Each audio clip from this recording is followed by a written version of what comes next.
जय श्री हरि भक्तों, आपका स्वागत है हमारे चैनल भक्ति कथा संग्रह में। आज हम आपके सामने प्रस्तुत करने जा रहे हैं योगिनी एकादशी व्रत कथा, जो इस प्रकार है। पौराणिक कथा के अनुसार स्वर्गधाम की अलकापुरी नामक नगरी में कुबेर नाम का राजा रहा करता था।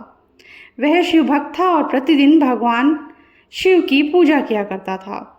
हेम नाम का एक माली पूजा के लिए राजा के यहाँ फूल लाया करता था। हेम की विशालाक्षी नाम की सुंदर स्त्री थी। एक दिन वह मानसरोवर से पुष्प तो ले आया, लेकिन अपनी स्त्री के साथ हास्य विनोद करने और रमण करने लगा और पुष्प ले जाना भूल गया। इधर राजा उसकी दोपहर तक राह देखता रहा। अंत में राजा कुबेर ने सेवकों को आज्ञा दी कि तुम लोग जाकर माली के न आने का कारण पता करो, क्योंकि वह अभी तक पुष्प लेकर नहीं आया है। सेवकों ने कहा, महाराज, वह पापी अति कामी है, अपनी स्त्री के साथ हास्य विनोद कर रहा होगा।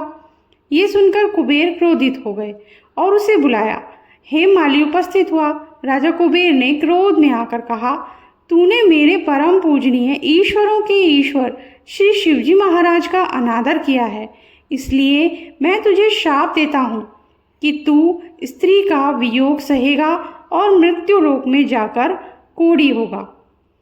कुबेर के श्राप से हेममाली का स्वर्ग से पतन हो गया और वह उसी क्षण पृथ्वी पर गिर गया। भूतल पर आते ही उसके शरीर में श्वेत कोढ़ हो गया और उसकी स्त्री भी उसी समय अंतर्ध्यान हो गई। मृत्यु लोक में आकर माली के ऊपर दुखों का जैसे पहाड़ टूट पड़ा हो। वह जंगल में बिना अन्न और जल के काफ़ी समय तक भटकता रहा। रात्रि को निद्रा भी नहीं आती थी, परंतु शिवजी की पूजा के प्रभाव से उसको पिछले जन्म की कुछ स्मृति का ज्ञान अवश्य था। घूमते घूमते एक दिन वह मार्कंडेय ऋषि के आश्रम में पहुंच गया, जो ब्रह्मा से भी अधिक वृद्ध थे और जिनका आश्रम ब्रह्मा की सभा के समान ही लगता था। हेममाली वहां जाकर उनके पैरों में पड़ गया।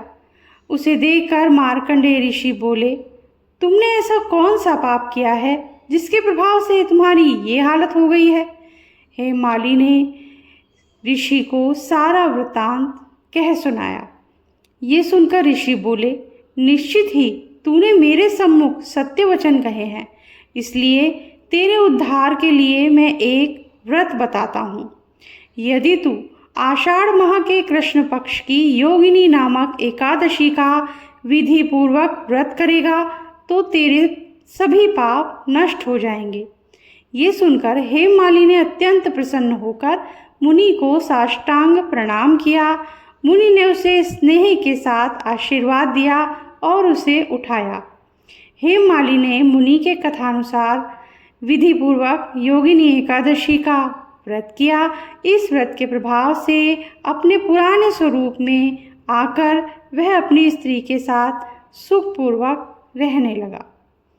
इसी के साथ आज की ये छोटी सी कथा हम समाप्त करते हैं। अगर आपको अच्छी लगी हो तो लाइक ज़रूर कर दीजिएगा और इसको शेयर कीजिए अपने फ्रेंड्स रिलेटिव्स के साथ।